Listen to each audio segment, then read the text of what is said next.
But this morning, a message that in some ways is very simple, but sometimes simple messages have the most impact on you.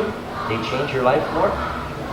And I remember every once in a while having sat and listened to many, many hundreds, maybe thousands of messages that, there'll be those particular ones that stand out in your mind. You go, oh, God really did something in my life with that message.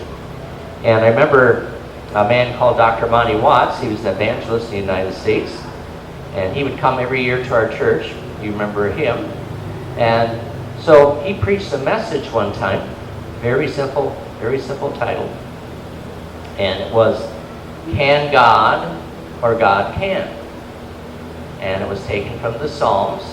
And it was talking about the children of Israel wandering in the wilderness out there. And they doubted God, and they said, can God prepare a table in the wilderness? Can God feed us, give us food here in the wilderness? Question mark. Can he? Can he? Doubt. And he said, all they had to do was turn two words around in English. Instead of saying, can God? God can prepare a table in the wilderness! Exclamation point. So, they got in trouble because they used a question mark where they should have used an exclamation point. Instead of doubt, they should have had faith. And so, that really impacted me because of a time in my life when I had to trust God in a big way. And so, I said, why am I doubting that God can? No, it's not God. Can God? No, God can. Can God start a church and do the beat down here? God can. Not, can God? No, God can. Can God change your life this morning? Yes, He can. Just whether you let Him or not. So I remember that outline. But today I'd like to share another outline taken from an old Baptist evangelist. His name was Vance Havner. That's a strange name for you, I'm sure. Vance Havner. He was a old Baptist evangelist. He started preaching in his teenage years, and he was still preaching when he was about 90 years old. That's a very long time to be preaching. He's very smart, very, very practical. He's very good illustrations. And he gave a short sentence about Moses that I'm going to share with you this morning. And I think it will be a big help to you. It's one that can stick with you and help you just like that other outline helped me. But here's what he said. He said, Moses was a man of faith, able to, and here's his quote, see the invisible, choose the imperishable, and do the impossible. I know those are big words, but basically it's see, choose, do. See, choose, do it. Okay, very simple. So we're going to talk about those three things. So turn your Bible this morning. Hebrews chapter 11. Hebrews chapter 11, starting at verse 24. Book of Hebrews. My pastor now, Pastor DeMobile, everybody has something that's their besetting weakness. It's the weight, that they have to cast aside. And his is that he likes to drink coffee all the time. But not just any coffee. Starbucks coffee.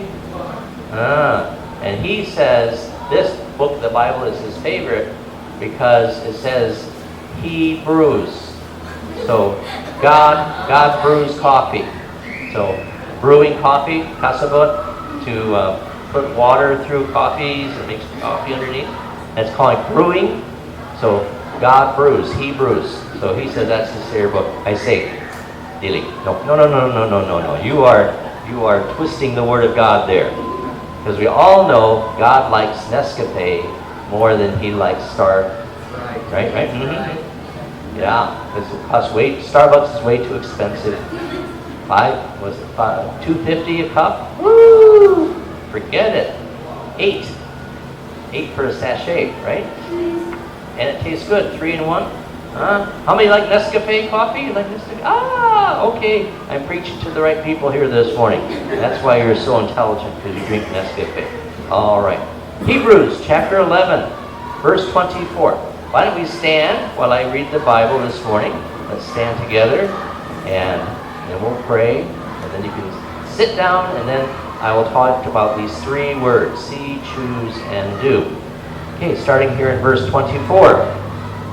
By faith Moses, when he was come to years, refused to be called the son of Pharaoh's daughter, choosing rather to suffer affliction with the people of God than to enjoy the pleasures of sin for a season, esteeming the reproach of Christ greater riches than the treasures in Egypt, for he had respect unto the recompense of the reward. By faith he forsook Egypt, not fearing the wrath of the king, for he endured as seeing him who is invisible. All right, let's pray.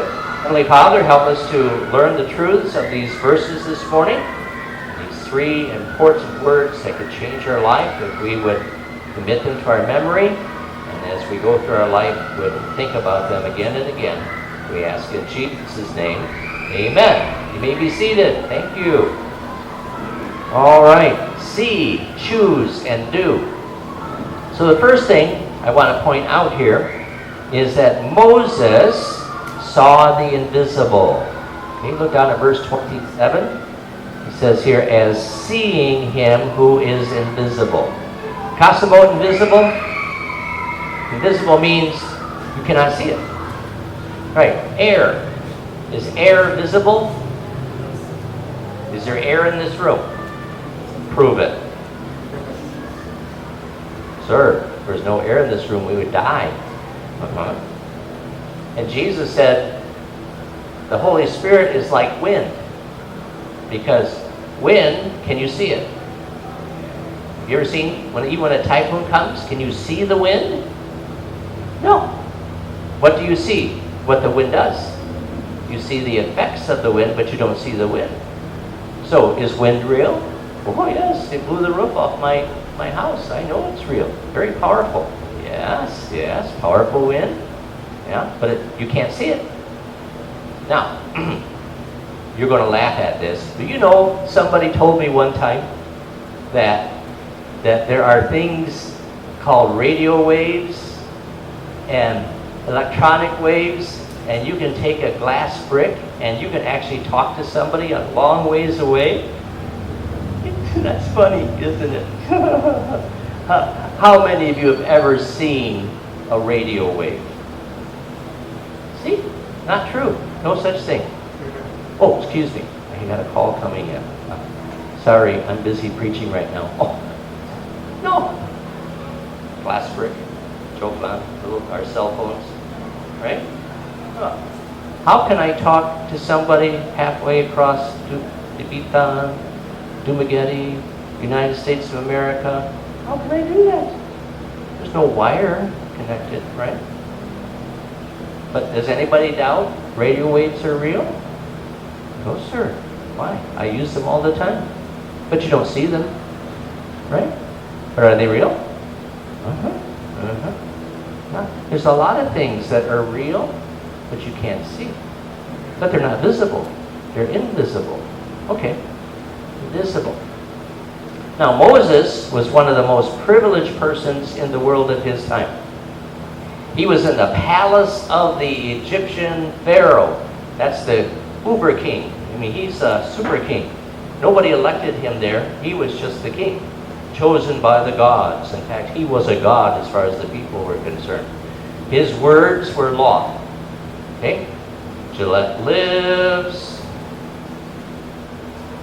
I won't pick on Jonah because she's a visitor. Okay? But if he said, okay, like remember he had a butler and he had a cook, and he said to one, you live, and he said to the other, you die. And did they, we have to take that through court first, we have to, have appeals. No. Whatever he said happened right away. Very, very powerful man. Most powerful man in the world. But here Moses was in the palace. He was in the place where the Pharaoh lived. He was surrounded by the finest materials and the best educational resources the world could provide at that time. It was like the United States of the day. It was the superpower. You know, everything, very, very extravagant. Very, very nice. And he could see that. Could he see the palace? Yes. Could he see the gold? Mm-hmm. Could he see the chariots? Could he see the armies? Could he see the swords they had and the spears they had and the shields they had? Could he see his tutors? Could he? Yeah. All that's visible. Material. Things you can see. Things you can touch. Things you can feel. You can smell if they don't take a bath. Right? Yes. So, it's all very visible. But the Bible says he saw past that. He saw beyond that. He saw something that was invisible. Not just the visible. Now, most of us, we walk around tied to the visible. There's nothing wrong in that as long as it keeps its place. I mean, most of the things we deal with are material. You like to eat food? You like to eat invisible food? Anybody like invisible food? See, so Julius, how many invisible meals does your wife fix for you? Here's lechon baboy right there. Wow, that's the best lechon baboy I've never seen. Oh, look at that. And where is it? Are you cooking it? No, it's right there. Don't you see? Oh, here, try a taste. Oh, I've never tasted lechon baboy like that before. Has she ever done that to you? No. He says, good idea. Need more corta. It's like, yeah, but no. We eat things that are material, and our houses are material, our cars are material, all these things. You know, you look at a gasoline, what is it now, 78, 79 now a liter, and you just go, whoa, man, it's getting expensive. Maybe I can put some imaginary, invisible gasoline into my motorcycle. How far will you go? Not so far. You need some visible gasoline, right? So Moses was surrounded by the material. He had the best. He had the most. And he could see that. It was obvious. And it was what everyone else saw too. But Moses somehow saw beyond the visible to the invisible. And there is a reality that is beyond the physical. It's the realm of what we call the spiritual. That's the place where God dwells. It's where the angels dwell. How many of you have seen an angel? Okay, all you men, he said, yeah, he's smart. All you men are supposed to raise your hands immediately. My wife is an angel. Yes, I almost said how many of you are angels, but then all the girls would raise their hands, you know, and that would be proud. We don't want to feed your pride this morning. So, but are angels real? But can you see them? Is God real? But can you see him? See, this was what Moses was thinking about. So there is a spiritual world, there's a spiritual reality, a place where all is true, goodness, and right. And we read other verses in the Bible. You don't have to turn there, but in 1 Timothy chapter 1, verse 17, Paul is talking about God, and he says, now unto the King eternal, immortal, invisible, the only wise God, be honor and glory forever and ever. Amen. So is God invisible? Yes, he's invisible. 1 Timothy chapter 6, verse 16. Again, Paul talking about God, who only hath immortality. In other words, we have eternal life given to us when we trust in Christ. That means that life is never going to end. But immortality, when you look at it seriously, it means not only do you not have an end, you don't have a beginning either. And God's the only one that has immortality. He didn't have a beginning, and he's not going to have an end. He always has been, is, and will be. He's immortal, the only one. He's the only wise God. To be glory and honor forever and ever. Amen. Okay? And it says, 1 Timothy 6:16, dwelling in light which no man can approach unto, whom no man hath seen nor can see, to him to whom be glory and power everlasting. Now, the Bible says God is light, but can you see light? You do, but it's always what kind of light? It's reflected light. It bounces off something, then you see it. But you don't see the light when it's going through the air unless there's something in the air that it can bounce off from, right? That's the way your eyes are fixed. Otherwise, we'd be walking around in a fog all the time if we could see light like that. But we see the reflection of light. So God is light, pure light, which means he has no sin in him.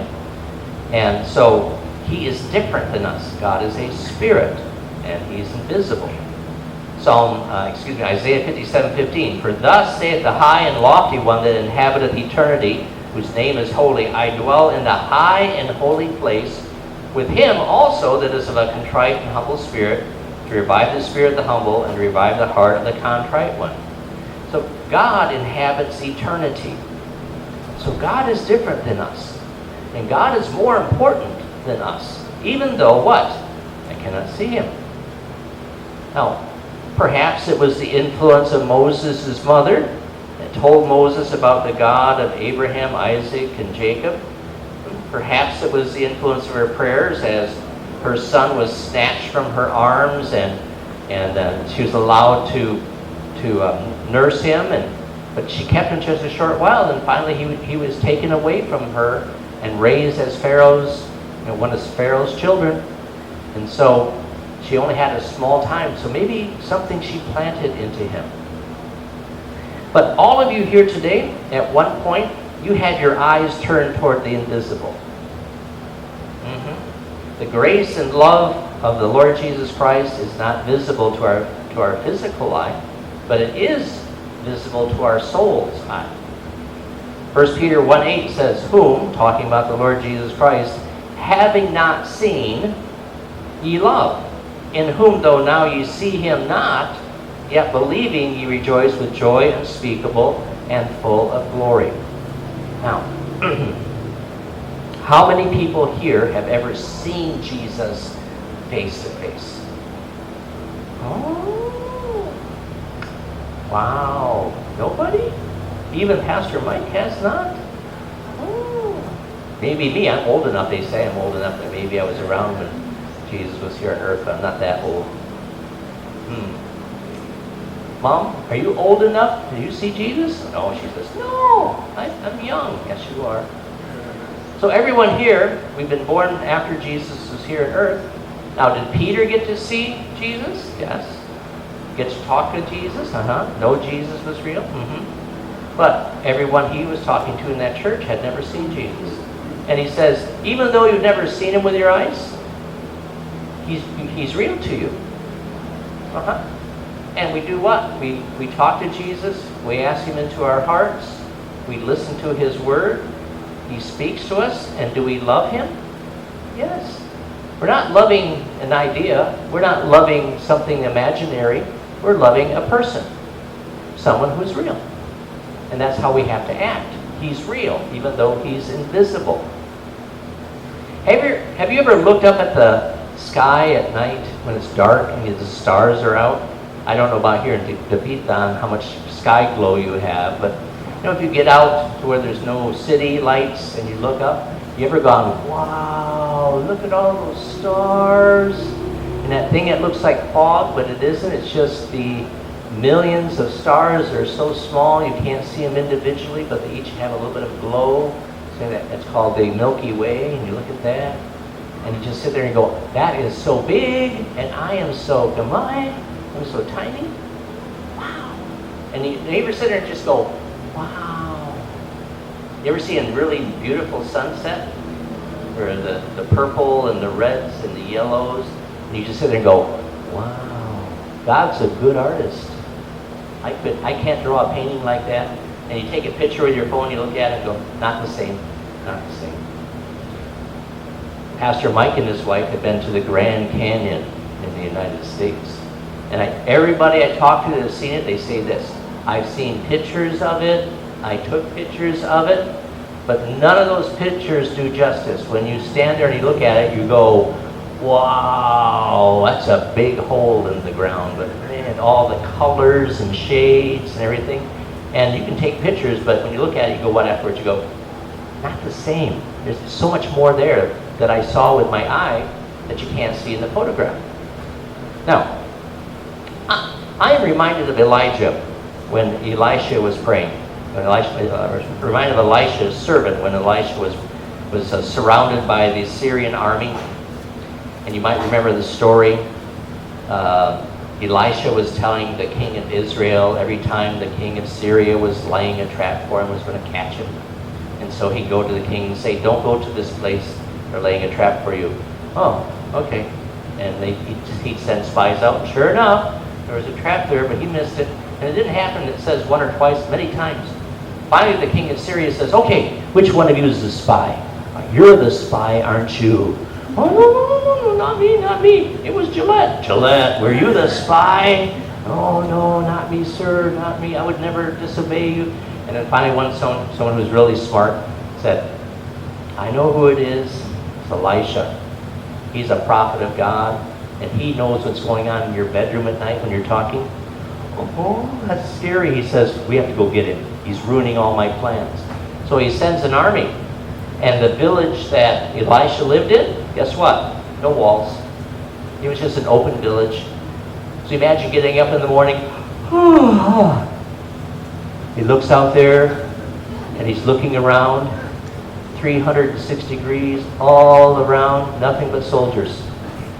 And the servant goes, ah! He runs back, he goes, Elijah, we're surrounded. Oh, he starts panicking. You never panic, do you, Gillette? No. Who panics among the girls? Who's the panicky one? I don't believe that one. I've already seen this week she doesn't panic. She's even cooler than Gillette. But anyway, Julia, right? We'll just blame it on her since she's not here. Julia's the one that panics, you know. Gillette's going. Julia's going. Ah! Runs back. Pastor Mike, guess what? Starts talking. Well, what happened? Well, that happens. The servant comes and talks to the prophet, and he says, we're going to die, we're surrounded, what can we do? And he says this in 2 Kings chapter 6, verse 17, Lord, I pray thee, open his eyes, he's talking about the eyes of the servant, that he may see. And the Lord opened the eyes of the young man, and he saw, and behold, the mountain was full of horses and chariots of fire round about Elisha. So, now, Elisha didn't ask for himself. He says, just open her eyes so she can see. And all of a sudden, it was like it had special vision glasses, like night vision, those night vision glasses you can put on, you can see in the dark. So all of a sudden, he looks up and he saw something he didn't see before. And what did he see? An army of angels surrounding the Syrian army. Bigger than the Syrian army. And they're not on the ground, they're flying. Whoa! But he didn't see them before. Why? They were what? Invisible. But were they there? They were there. And they deliver Elisha from his enemies. Now, Satan, we're told, is very good at blinding eyes. Now, that doesn't mean he's going around the world and taking a stick and poking it in the eye, poking it in the eye. He doesn't do that. Okay? What does he do? Well, it says this in 2 Corinthians 4, verse 4. It says, in whom the God of this world hath blinded the minds of them that believe not, lest the light of the glorious gospel of Christ, who is the image of God, should shine unto them. So, the devil goes around and blinds them, but blinds them how? Which way? Their physical eyes or their spiritual eyes? Spiritual eyes. You're right. And the duty of every gospel preacher is to try to help to open a person's spiritual eyes. Acts 26:18 Jesus was talking about Paul, and he says his purpose is to open their eyes and to turn them from darkness to light and from the power of Satan unto God, that they might receive forgiveness of sins and inheritance among them which are sanctified by faith that is in me. To open their eyes. You know, when you go out, like Julius and I went out yesterday, we were going soul winning, and you start talking to somebody, and you talk about the church a little bit, and then you start using the Word of God. Romans 3:23 says, for all has sinned and come short of the glory of God, and the wages of sin is death, but the gift of God is eternal life in Jesus Christ our Lord. And then you just go through but have you ever noticed, sometimes when you're sharing with somebody, and you start, the part beforehand they're kind of going, you know, I don't know the sign word for not paying attention. They're just kind of there out of respect, but you know, they're not really. But then you start sharing the Bible verses, what happens? And all of a sudden you notice their thinking is changing and they're starting to see. But isn't that because they're just finally noticing how guapo I am? No, because I am not. Okay, Julius guapo, me not guapo. So, what's happening? There's the devil puts scales on our eyes so we can't see. But when you use the Word of God, that takes the scales off. So finally you can see what you didn't see before. Ha! All of a sudden, You ever seen that before when you're witnessing to somebody? And then by the time you're getting to the end, they're going, ooh, what do I have to do to be saved? They see their need. They see. They're seeing spiritually. And it's the Word of God that does that. That's our job, to go out and help people who are spiritually blind to spiritually see. We're helping them to see something that they can't see otherwise. And that's a very important job that we have as Christians. Well, Moses, at some point in his life, we don't know exactly when it happened, but he finally looked at all the things that he had materially. And then he saw the invisible. He saw him who is invisible. Who did he see? Gillette, who did he see? Who did Moses see? God. Very good. Very good. See, I knew to ask her because she'd have the answer, just like that. Right? Amen. So, he saw God, not the gods of the Egyptians, not the wolf god, not the hawk god, not the frog god, not the lice god, No. He didn't see those. He saw that those weren't really gods. He saw there was a real God, a true God. His eyes are open, and he's comparing that God that he saw with all the things that were around him. He had the best the world had to offer, but still, compared to God, nothing. So he saw that. Him who is invisible. But then he chose. That's the second thing.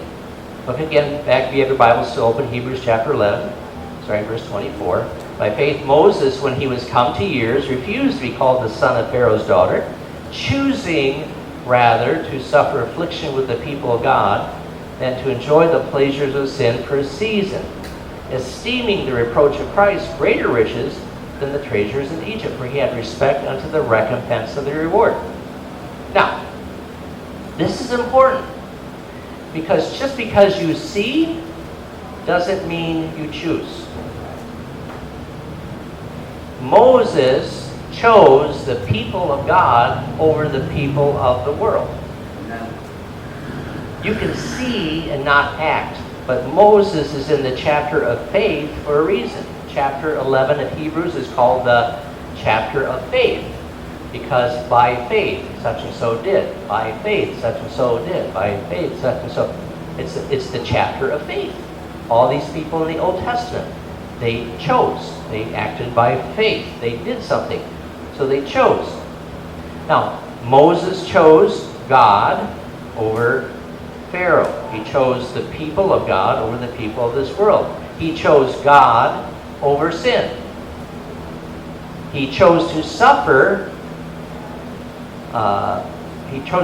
Rather than have pleasures. He chose reproach rather than riches. Now, why? Most people of the world today, they would look at Moses and say, what a fool. What a fool. He had the world in his hand. He might even been the next Pharaoh. Whew. You'd be president of the United States. Wow. All that cuarta.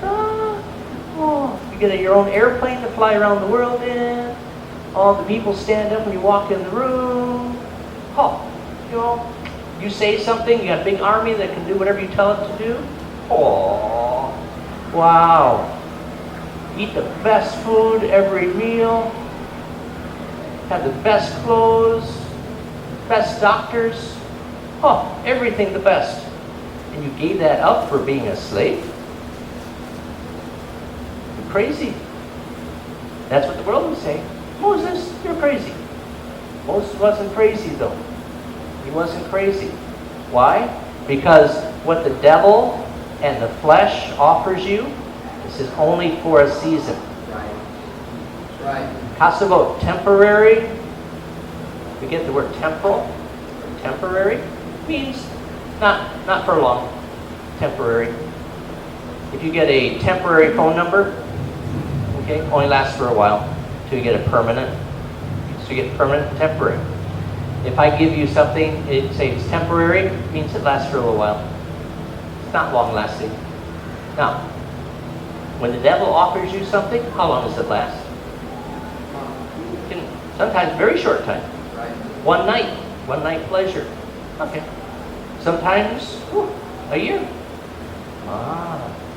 Sometimes a lifetime. But your life ends. Right. And how long is your life compared to eternity? That makes my brain hurt. Nosebleed. Eternity. That doesn't end. It doesn't end. It doesn't end. Some people have tried to describe eternity. It's so hard to describe. One person said, eternity is like you, in front of you is a mountain made out of one solid diamond. A mountain of diamond. And every 1,000 years a bird comes by and he sharpens his beak on the mountain. Once every 1,000 years. And he says when that bird has wore that mountain down to a pile of dust, you have just had the first day of eternity. And my mind goes, okay. Just say it's a long, long, long time. Okay. Very long time. How long has the world been around? 6,000 years. That's all the people in the Bible that you read that didn't love God and they went to Inferno, how long were their lives? Short. Longest person ever lived? 969 years. Ooh, that's a long time. Rich man, Lazarus, chapter 16 in Luke. How long has the rich man been in Inferno? 2,000 years. Maybe he lived 50 years. Maybe something like that. He's been now 2,000. How much longer has he got? Forever. See, eternity is long. This life, the devil can promise you, even if he promises you something that lasts your whole life. What is your life? Your life is but a vapor. It's like a fog, like a cloud. Just poof, it's gone. Just like that, it's gone. 1 Peter chapter 1, verse 6 and 7. Wherein ye greatly rejoice, though now for a season, if need be, ye are in heaviness through manifold temptations, that the trial of your faith, being much more precious than of gold that perisheth, though it be tried with fire, might be found unto praise and honor and glory at the appearing of Jesus Christ. It says here, gold that perishes. Kasabot perish? Dies? Mamatai? Does gold die? No. What it means is if it disappears. Iron gets rust, right? And it rusts, and you wash it, and pretty soon you got holes in it because it rusts away. Kasabot rust. Yeah, wood gets termites. Pretty soon you push on it, your hand goes through it. Oh, got to replace that wood. Probably is coconut wood anyway, right? And so it doesn't last very long. No. So, but gold, you know why people make gold coins and gold rings? You know why we make it out of gold? Because this ring here is 6 6 plus 7 is 53 years old. This ring here is 53 years old, but guess what? You look at it and you say, if I took it to a jeweler and got it polished, you'd say, what's brand new? 53 years, but actually it's 6,000 years old because that's when God made all the gold. The gold doesn't rust. It doesn't tarnish. So you say, boy, that's good as gold. That's a good promise, right? Because gold doesn't rot. It doesn't deteriorate. It stays the same. It's kind of what they call the eternal metal. There it is, gold. That's what make jewelry out of, because you want it to last. You can give it to your daughter, and she can give it to her daughter, and she can give it to her daughter, and it can look just as good as the great-great-great-grandma had. Okay, because gold. But he says here, when you compare what you have in Jesus with what the world gives you, it says the gold perishes. How much gold can you take with you when you die? Julius, how much gold are you taking to heaven with you? You're gonna load up your coffin full of gold, you know? Okay, now bury me.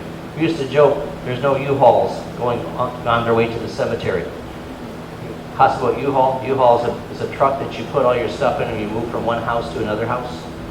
So when you have to move your stuff, you know, we just borrow vehicles, you know, it's just somewhere. But you know, you can get a box truck, put a lot of stuff in it, so you don't have to move back and forth, just move one time. But guess what? When you leave this world, how much do you leave behind? All. Heard one person said when the man who used to own Apple, the company Apple, some people have very expensive cell phones. Remember the Apple ones? Does Brother Mike have an Apple? No, I don't have an Apple either. Who has an Apple phone? Anybody have it? Yeah. Whoa. We'll talk to you after the service about, you know, being rich. Okay. No. But the guy that owned Apple, multi-billionaire, very, very rich, he got cancer. Died in his 50s. Somebody said, I wonder how much he left behind. Another person said, all of it. How much stock did he take to heaven? Voila, nothing. How much gold did he take with him? Nothing. How much quartz? Nothing. How many, he had many, many houses. How many houses did he take to heaven? In fact, I don't think he went to heaven. From his testimony, he went from Paradise. So, not going to impress anybody down in hell. I used to be the person that would own the Apple. They go, I had those when I was alive. They were pretty tasty. No, it's not going to impress anybody.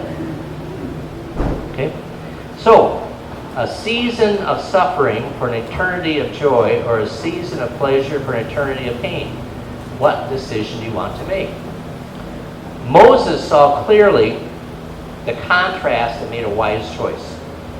At first, he tried to do God's work in his own strength. He tried to liberate the people because he'd been trained in martial arts. He'd been trained we have a record in history where he led a battle and he won a battle. He knew what it was like to lead an army. He was a strong leader. He'd been raised in Pharaoh's household. He thought, I can do this. I will liberate these slaves because I am so smart and strong and able. And he was smart and strong and able, but not smart enough and not able enough. And so he kills an Egyptian who was attacking an Israeli. He thought they'd all rise up with him and they would fight with him and overthrow the Pharaoh. Did that happen? Nope. He had to run for his life. He ran far, far away for 40 years raising sheep. And then finally God called him. So, but he thought he could do it on his own, but he couldn't. When 40 years went by and he humbled himself, God was ready to use him, and he did. You know, you've made the right choice when you follow God's calling to make others eternally rich, when it may temporarily cause you to be poor in the world's goods. You know, if I have to be poor so I can make other people rich by being saved, is that a good switch? Is that a good exchange? The Bible says yes. The world says no. You made the right choice when you delayed the pleasures of flesh to enjoy the joys of marriage and family. The world says, get all you can get and get it now and don't care what it does to anyone else. Guess what? That gives you joy for right now, but it's soon gone, and you have lots of pain and misery.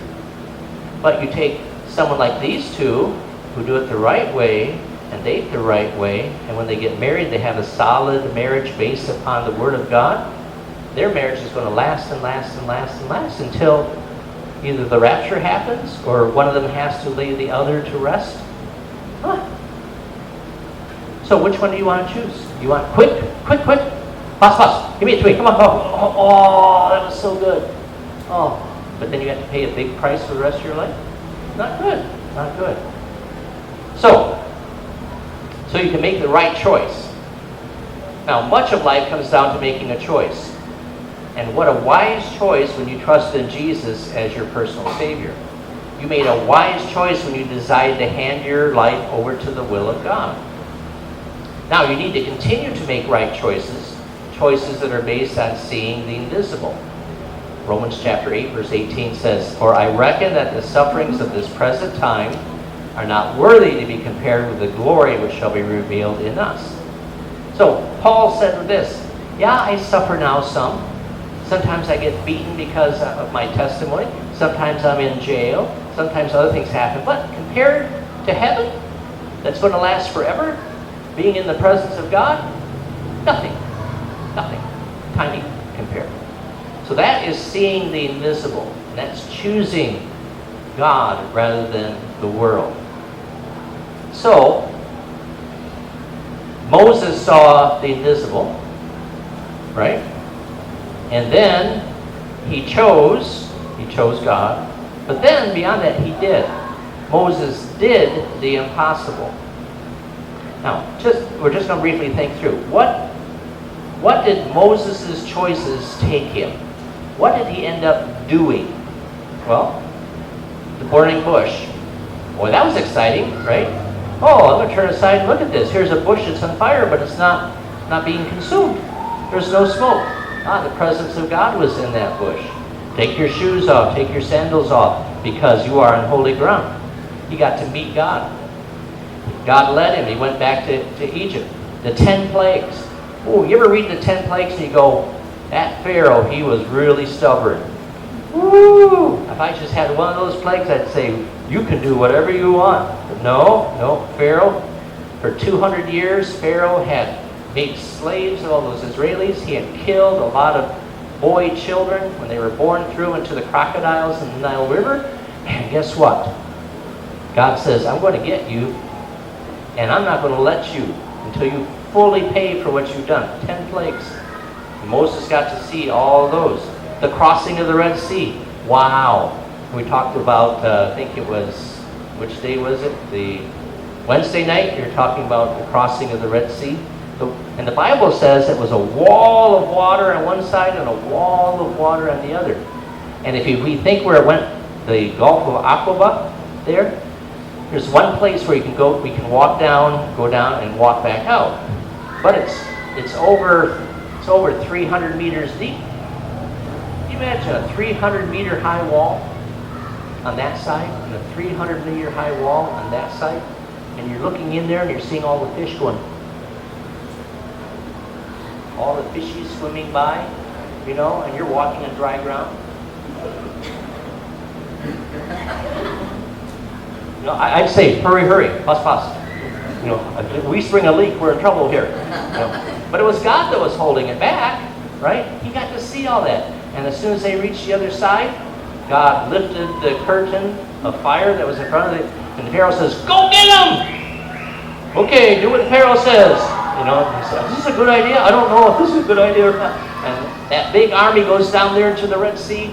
God starts flicking the wheels off on the chariots as he knocked the wheels off the chariots. And so the horses are dragging the chariots so a traffic jam, possible traffic jam, like Manila. All those cars not going anywhere, just parked. There's a road. Well, there's the road, Red Sea, all the armies there. And God says, okay, pull the plug. So you got a 300 meter tsunami coming this way. You got a 300 meter tsunami coming this way. And they're in the middle. Boom. Killed them all. Their bodies floating on the shore. And Moses writes a psalm saying, God, you did this. You brought us through this. He got to go on the mountain where God was, receive the 10 Commandments. He got to construct the tabernacle made out of precious things, what God's people gave for that. He got to lead and feed and help 2 million Jews in a desert for 40 years. Whew. I can't feed 2 million people for one meal, let alone for 3 meals for every day for 40 years. Wow, that's a lot of food. Wow. I wonder how much rice they had. I'm not sure. Manna rice? Manna must have been rice, right? I think so. Okay. He got to talk with God as a friend face to face, the Bible says. He was finally buried by God himself. God buried him. And later on, he was standing on the Mount of Transfiguration with the Lord Jesus in the Promised Land. So Moses and Elijah were standing there and talking to Jesus. Moses had been dead for 1,400 years. But then God says, I want you to go down and talk to Jesus. So he got to do that too. Wow. He had an exciting life. He still has an exciting life. Now, where will seeing the invisible and choosing the imperishable take you? You know where it should take you? It should take you on a walk with God. I can't see God, but the Bible says I can walk with God, and a daily walk with God. I have been put in trust to the gospel, so I have a rich treasure, far greater than gold, that I can give to everyone, and I will never have less than what I started with. I only have so much quarter with me, and if I spend all of it, nothing left. But the gospel, I can keep spending, and spending. Guess what? I will not run out. I will always have more gospel, more treasure to hand out. I can be a minister of God's word. You can be a teacher, sharing the gospel. You're taking God's word, seeing thousands saved over a lifetime in ministry. I won't ask Pastor Mike this because obviously he's a soul winner, isn't he? I mean, I think he'd win the devil to the Lord if he showed up. He'd try. But Gillette, I'm just going to use you because I know your name and I know you're smart. Okay. Let's say you win one person a week to the Lord. Does that sound big? Could you do that? Maybe if you go soul winning 2 or 3 times, could you win one person a week to the Lord? Probably. Probably you are doing more than that right now. Let's just say it's just one. Okay. If you do that, we'll give you 2 weeks off a year. You know, Christmas. Now, that's 50 a year, right? Okay. So are you going to live another 40 years, you think? Lord willing, yeah, unless the rapture happens or your husband beats you or something. So if you win one a week, that's 50 a year, and you do it for 40 years. Do you know how many people you've led to the Lord? 1,000. If you had 1,000 people in this room, could we put them all in here? Not enough room in here for 1,000 people. Let's say you win 2 people a week for 40 years. That's 2,000. Let's say you teach someone else how to be a soul winner, and they win 1, and you win 2, and they teach someone, and you teach someone else, like he's doing, multiplying. Wow! He's going to get up in heaven, and there was going to be a Tibetan section to heaven. Right? Because there's so many people there. You know, we have one person saves one life, and we call him a what? Hero. You are a hero, right? We might even give him a medal, a certificate. The mayor says, "Aw, you were so smart." Let's see here. So Donald, you are JB. Like JB. Okay. JB. Oh, so proud of JB. JB here. He saw a baby crawling in the roadway. He saw a Sarah's bus coming, and JB, he says, no. But JB did. He goes, "I must spring into action." Spring. So he runs over there, and he snatches up the baby, and he rushes, and turns around, and the Sarah's goes, eh. You know how those Sarah's buses, they always talk. They always honk their horn when they go by. I think they do that to blow your ears out. But the Sarah's bus was rushing by, and the mama goes, "Ah, JB, You saved my baby. I put him out there on purpose. No, you saved my baby. You are a what? He's a hero. He saved a baby. Good job, good job. When Gillette goes to heaven and there's 1,000 people there who say, we're here because you shared the gospel with us. He said, I forgot all of your faces. I forgot all your names, but I'm glad you're here. Guess what God's going to say? Gillette, you are a superhero because I used you to save all these people. That's a well worth life. Now, this guy's going to go, how much more time do you have? Doesn't matter. He's going to say, how guapa are you? By the time you're 40 more years, don't worry. Okay, so, but there's the inner beauty, right? That's invisible. That matters more. What else? Marrying a godly spouse. You know, ladies, if you marry a godly man, you'll have a much happier marriage than if you marry someone who's not. If you marry a godly wife, your life's going to be much happier than if you don't. If you want to raise godly children, what a joy to raise godly children rather than ones that turn out to be rebels. One day you get to hear, well done, thou good and faithful servant. And we get to stand around the throne someday. And Jesus says, I've been preparing a place for you. Handmade by me for you. I know you so well. I made it just for you. Let me show you what I've made for you. How long do I get to live here? Forever. What? It's not a Nipa hut. Oh no, we don't have any Nipa up here. All we have are building materials like gold and rubies and diamonds and emeralds and things like that. Sorry, no Nipa hut. Oh, okay. I think I'll take this.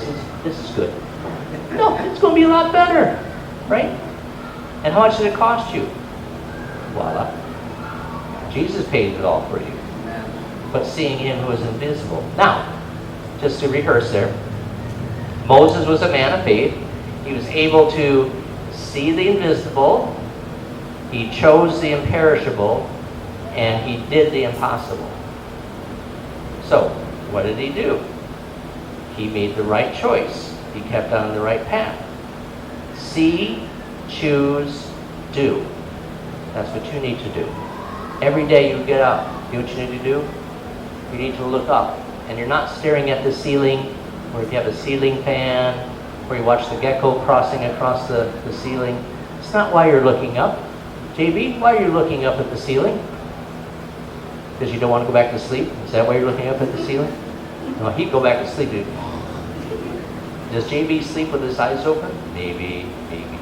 No. Why do we look up in the morning? We're looking toward God, right? Do you see him with your eyes? Not your physical eyes, but your spiritual eyes. And you talk to him like he's real. Because you know why? He is real. And you read his word that he gave to you. And you understand it. And you see and you choose. You go, okay, when he says, present your bodies a living sacrifice, wholly acceptable unto God. Oh, that's what he wants me to do. I see that. Now I have to choose. So I do that. I make a decision in a service. Pastor Mike's preaching. Give your bodies to God. Just give everything you have to God. Don't hold back. Just do God's will. It's your goal in your life. I make a decision. But that's not even enough. I have to do. I have to do. What is the will of God? When he tells you to do something, you do it. So, you go to Bible college. Oh, I'd rather be in construction. I love construction so much. No, you don't. Don't lie to me. You can't lie to me. Okay, I'll go to Bible college. But I need a wife. Let me worry about that part. I got one picked out for you.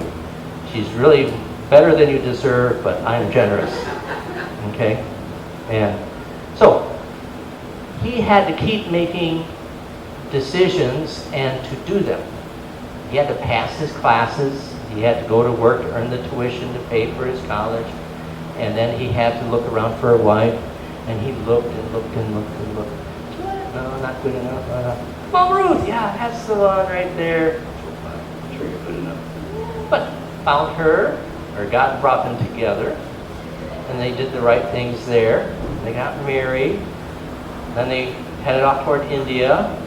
They got changed plans. Ended up in the Philippines. Sorry. You know your second choice rather than first choice. You were God's choice. Yeah, he's glad he's here now too. At first you tried thinking, oh, I was planning on going to India. Well, God chose better for him than he could choose for himself. Leave the choice with God, but choose and do it. So let me say to you, you made the right choice when you trusted in Jesus as your personal Savior. So keep on the path of God's will until it takes you to glory, just like it did for Moses. So keep seeing the invisible, keep choosing that which cannot be taken away from you, and do great exploits for God. Exploits are things you don't think you can do right now. Exploits are big things. You say, well, I'm a little Filipina. There's millions around. Nobody will notice me. God notices you. Amen. Okay? JB says, I'm just a scrawny Filipino. I'm so scrawny. Look at this. Oh, that's so pitiful. Charm up there. That's so pitiful. What can I do? Nope, I'm not big and tall. I'm not strong. They didn't even want me in the army. When I went to volunteer, they went, just go back home. No, I'm not insulting you. But, we look at ourselves and we go, what? I am nothing. I'm nothing special. Sometimes we think we joke, but really inside we think we're small. We're nothing. But God doesn't want you to think that way. Because God's going to have choices for you. And he puts it before you. But you need to choose and you need to do. And as you do, then God gives you the grace, he gives you the strength, he gives the ability to do it, and then you look back and go, oh, I did all that. I didn't do that. God did that. God says, I used you to do it. Moses looked back on his life. Look at all the things that he did. We still look at Moses. Everybody knows Moses' name. Thousands of years later, we still know Moses' name. But Moses, he gave up. He did something everybody else says, you're a fool. You could have been Pharaoh. Quiz time. You like exams? Anybody like exams? I don't like exams. Let me check. How many here know the name of one of the Egyptian pharaohs?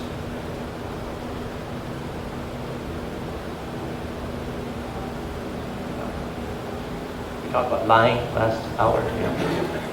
Yeah. No, you do not know. Okay, name one. Who is Pharaoh? No, that was a title like president. Now, you don't know one single Pharaoh. Okay? I don't know all the presidents of the United States names. I know some famous ones, but there's been, I don't know how many now, 70-some American presidents. I can't name them all. My teachers didn't do that to me. They didn't make me memorize. Did you have to memorize all the presidents? Yeah. Didn't make me do that. I can't name all the presidents of the United States. President of the United States is the most important person in the United States at one time, right? Everybody knows his name. His name's in the paper. Give a few years, and the kids, forgotten. The world thinks we are really something, but God says you're nothing. You're temporary. You know who's something? The one who does the will of God. That's the one who's somebody. Because guess what? They live forever. They're remembered by God forever. It's not temporal. It's eternal. Wow. So, let God use you for things that are really important. And in the end, you will have no regrets. And you will look back and say, this was a good life that I lived. Because I let God make the choices for me. But you still had to see him who's invisible. Then you had to go on beyond that. You had to choose. You had to choose that which could not be taken away from you, and then do it. So see, choose, do. Just remember those 3 words. See, choose, do. I see God. I choose God. I do what God tells me to do. And you'll have a great life, just like Moses did. All right. You want to do the invitation time? Okay. So let's pray, shall we? Heavenly Father, we thank you so much for this time that we've had together. Lord, I pray you just take a few of the words that was spoken this morning that could be understood. and use them in our hearts. Help us, Lord, to realize that even though you're invisible, you're the most important. And Lord, when we choose you, we make the right choice. And when we follow you, we make the best decisions. So bless now this time of invitation, we ask in Jesus' name. Amen.